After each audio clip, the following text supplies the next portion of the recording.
Hi, I'm Seamless, and today is Tuesday, which means it's time for a new FL Basics tutorial.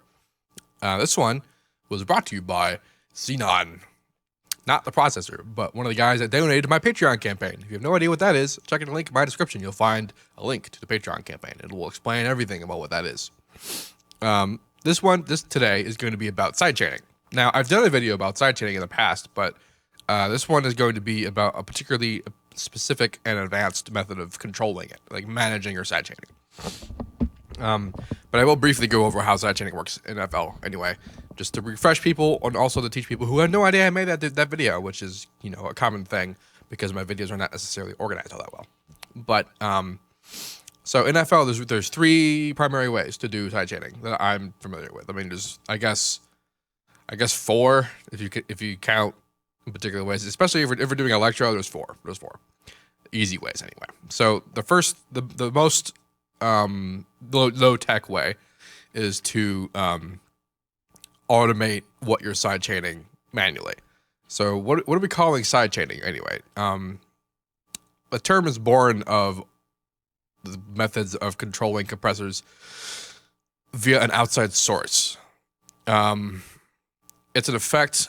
Like, I haven't done a huge amount of research into this, but it's born of, you know, analog world and like hardware compressors and stuff like that. But basically, the effect is that when you have two sound sources, and then when one of the sound sources play, the other one is made quieter when that sound source comes in. This is also referred to as ducking, like vocal ducking, for example. It's like if I were playing a song and I talked and I set it up as such that when the song will go quiet whenever I talk, like a radio DJ would, that's ducking. It's also a form of sidechaining.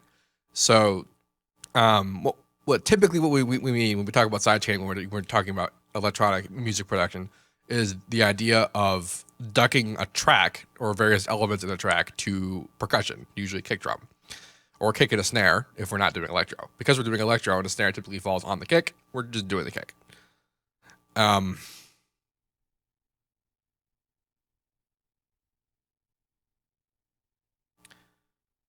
I'm being invaded, I think. No? Okay. Anywho, forgot what I was talking about. I don't care. Sidechaining, yes. So, this video is going to be about that particular kind of sidechaining, which is ducking elements in a track to a kick. And I have prepared here a sort of a droppy electro moment.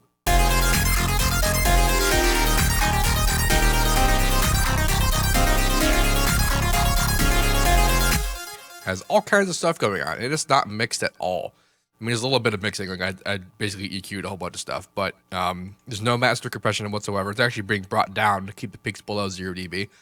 And I split it up in the mixer. In an unprecedented amount of organization on my part, I labeled everything and I color coded it between percussion elements and then melodic elements. And I have this side channel which I made, which nothing is happening right now.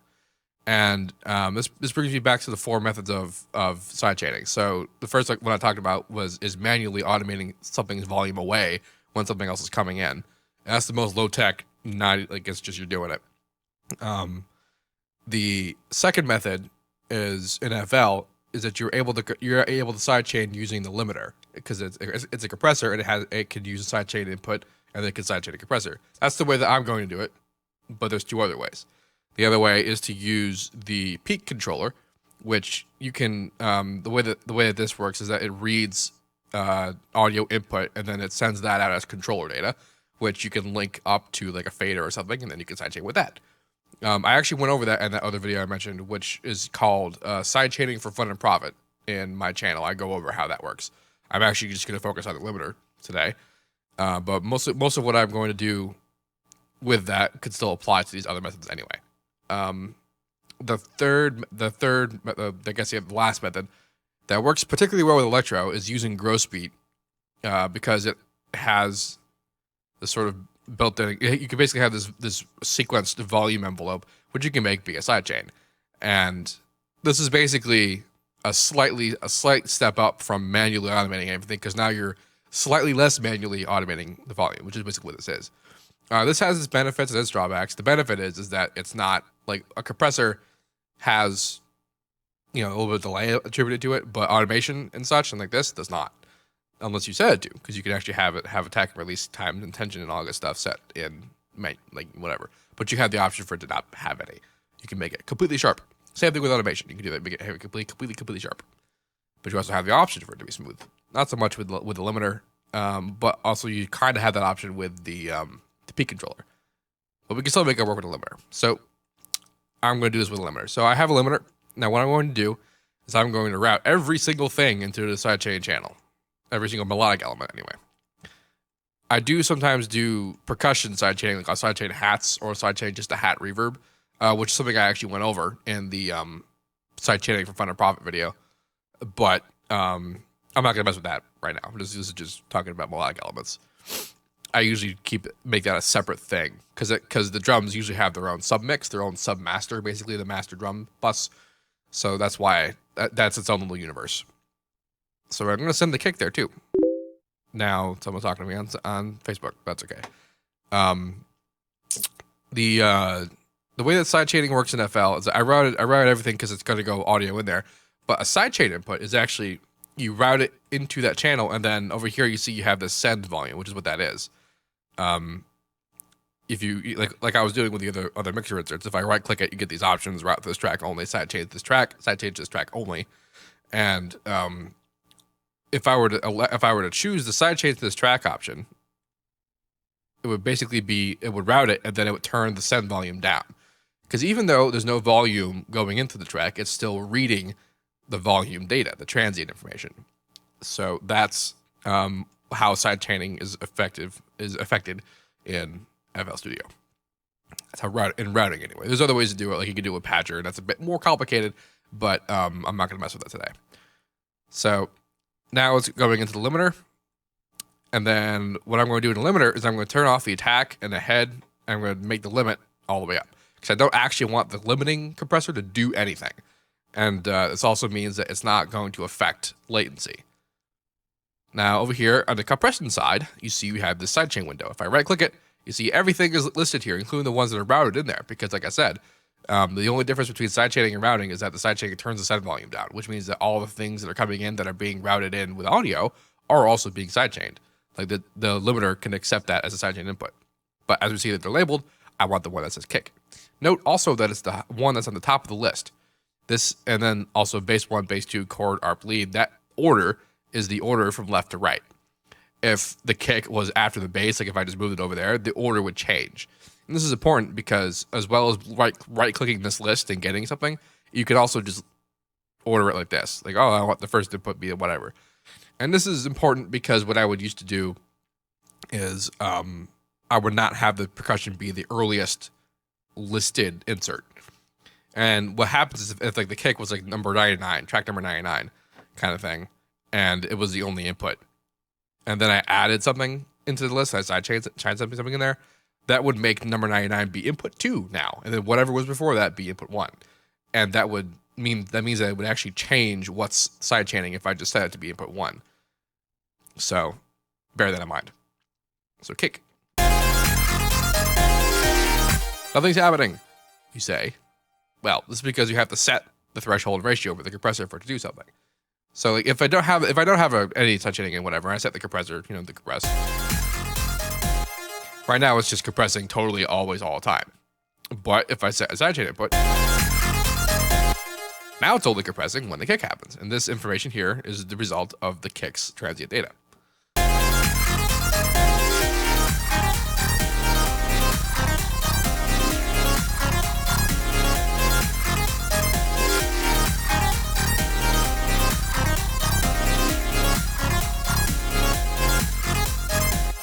And you can, you can go harder or softer based on just having the threshold and ratio and all that good stuff. The release attack and all that head or whatever still applies to this. So like if I wanted to be a little bit sharper,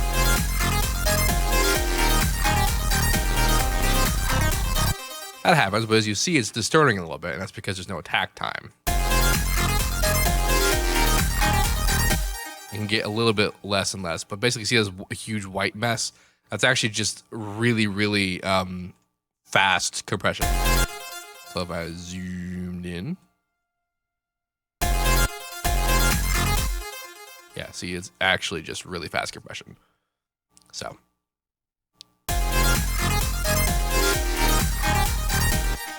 Now, the benefit of doing this with a compressor is that it's sidechaining directly to the input data that you're using.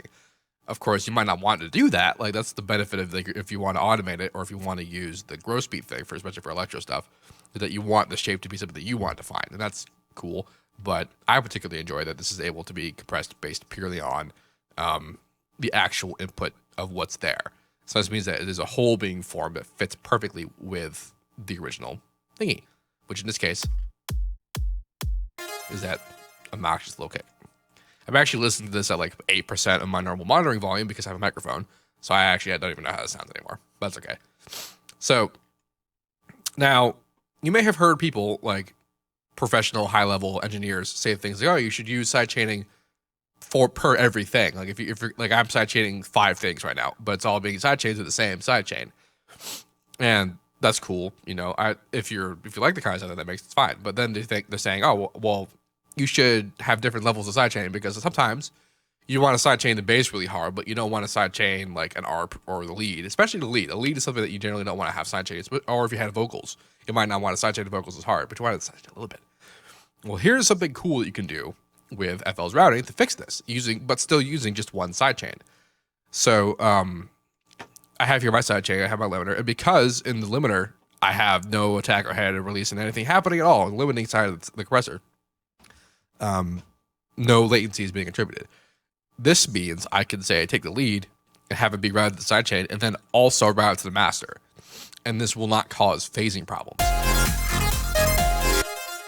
So this means I can control, let's say like I have a sidechain really hard and I don't want it to be that hard sidechain, but I want to be kind of still hard sidechain.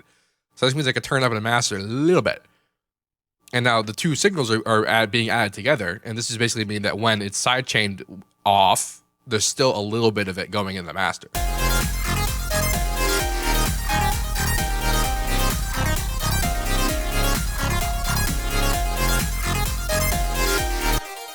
So you can hear now it's a little bit smoother. It's still ducking a little bit, but it's not as super hard crushed as everything else. So, and then that means that you can actually have a customized sidechain level for every single thing that you're routing into the sidechain, but still only have one thing sidechaining, which is a pretty good organizational technique. Now I have these 2 extra inputs here because I want to do a little bit of mixing on the drums before I end this, because I want to make it sound just a little bit better than it is. What I'm going to do is I'm going to route the hats to this thing here, and I'm going to make it a reverb. Yay, reverb. And I'm going to turn the dry off. So this means that channel is only going to be wet reverb. And the hats are also going to the master. Now, you know how I routed that there? I didn't right click and say route this track only. I clicked on the thing I want to route, and then I just clicked on it on this little button here.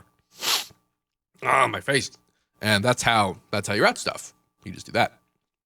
Yeah. But I am actually going to route the drums to this last insert here. This is where I'm going to have the drums master, the master submix, as I was saying. Note when you do select route this track only, it will undo every routing you had. So like I wrote the kick to the sidechain. If I had said, "Oh, it's wrote this track only," it's gone. So I have to redo that and stuff. And then undoing it and redoing it might sometimes screw with the actual sidechain settings in terms of what's routed to the sidechain. But because the kick is the earliest listed item in the mixer, it's always going to be input number 1. So that's a bit handy. Yes.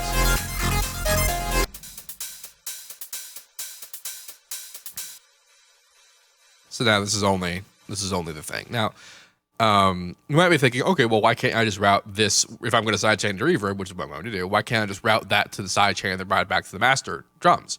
Well, because that means that I would route all of the melodic and stuff into the drum mix, which is not what I want to do.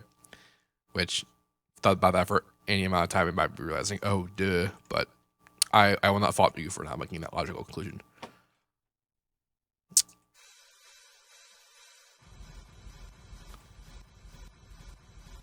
And now I have sidechain reverb. Instead of make it a little bit louder.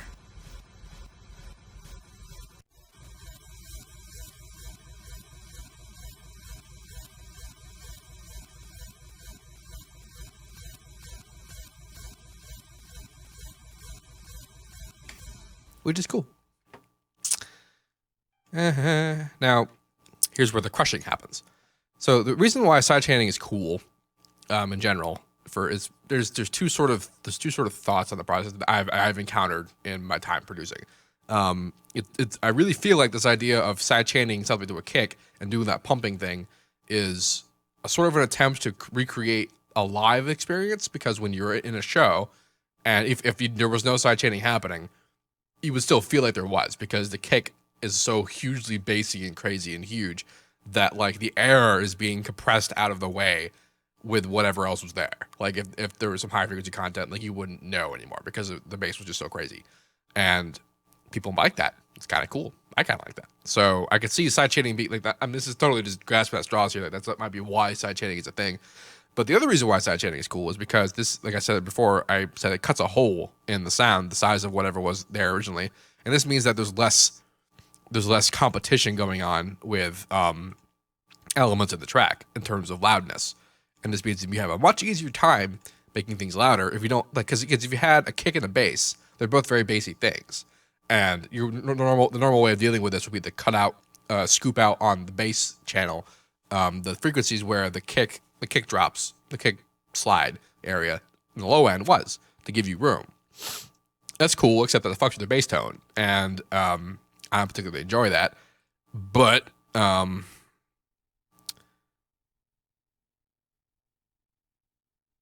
I do this right? No. I routed the kick into the reverb. I was a smart person.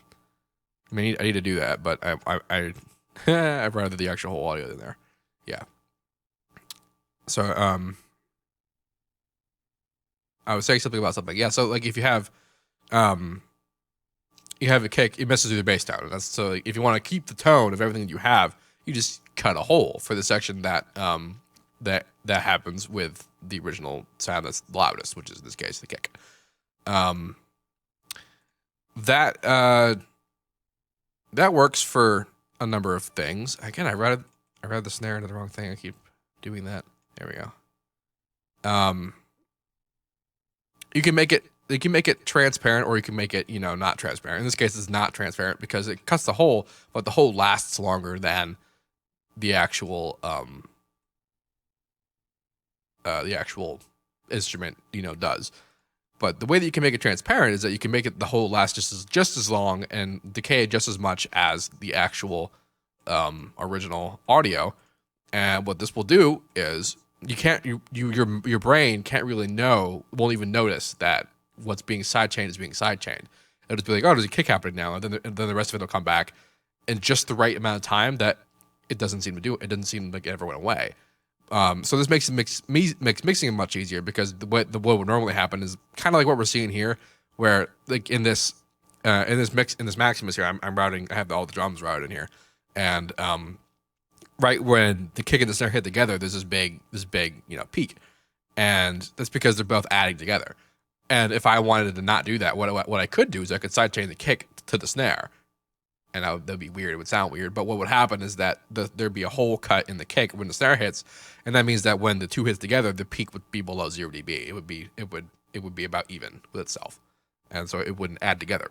And that's what we're doing with the kick and the bass, for example, or kicking chords and whatever. Because for this sort of stuff, like for dubstep and electro and whatever, the kick is a very full frequency instrument. So it's going to interfere with pretty much everything if you're trying to mix it traditional methods. So sidechaining is pretty good.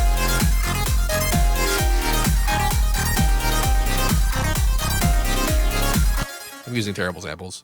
The other benefit of this is that it's because everything is routed into the side. If I ever want to mute everything, I can just, no more, side's gone.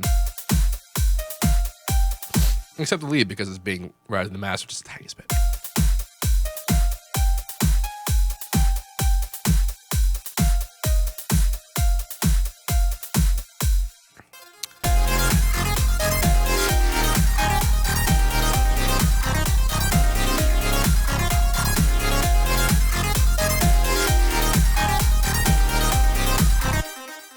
I can go to the master, and I'll have a much easier time making it as loud as I possibly want, because the loud elements of the kick and the snare, and pretty much everything else, because this is EDM and everything's loud. But they're not competing as much because of the sidechaining. So the process of bringing everything up to the snuff, is not hard. At least, in my opinion.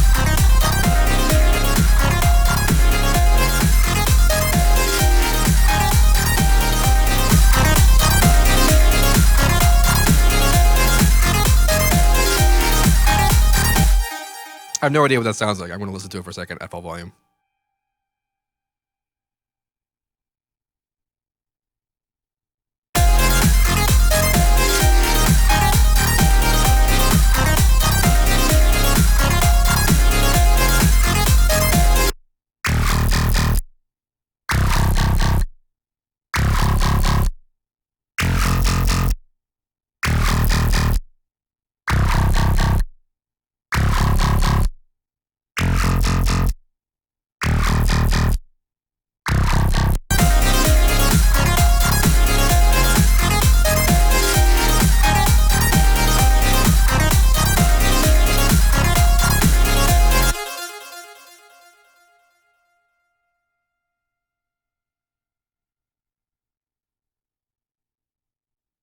So, because that sidechaining is there, as I said, it made it basically much easier. And also, as well, with the example of the lead came across pretty smoothly and nice because it wasn't being a sidechain as hard. It's still being sidechained a little bit, and that's important because, with at least to the degree that I crush everything, because I do, which I'm not saying is the best way, but because I do it, the way that I do that sort of necessitates that every single thing needs to be sidechained. And now you might also notice if you run around the projects in the cool stuff folder, where my projects are, that I did not do this method of sidechain organization when I was making those tracks. And that's because I didn't know you could do that. And I actually came up with this during a stream one time when someone was asking me about sidechaining. I'm like, wait a minute, I can route things like this, and I can do it because the limiter doesn't introduce latency and the phase problems are gone. It's nice and it's cool, and it makes this much cleaner and more organized, which I guess comes easier for some people than me. Reverb drum mix. Yeah. So I hope this was informative. I also hope that any little bit of mixing crap that I kind of just did just now was also helpful for you. It was basically just pretty basic stuff. I mean, you might have heard some of these sounds before because I just threw them together as an example for this sidechaining business. For a more complete tutorial on actually how to sidechain and the mechanics of doing it in FL Studio beyond what I just showed you, I would recommend to go find that video that I made called Sidechaining for Fun and Profit. But this one I think is a bit more it's a bit more advanced because it teaches you how to do this sort of organizational business, and also the point of sidechaining, why it's there, what it's used for, at least what I use it for, what it can be used for, and how cool it is. So if you have any questions about any of this, let me know. And as usual, have a nice day.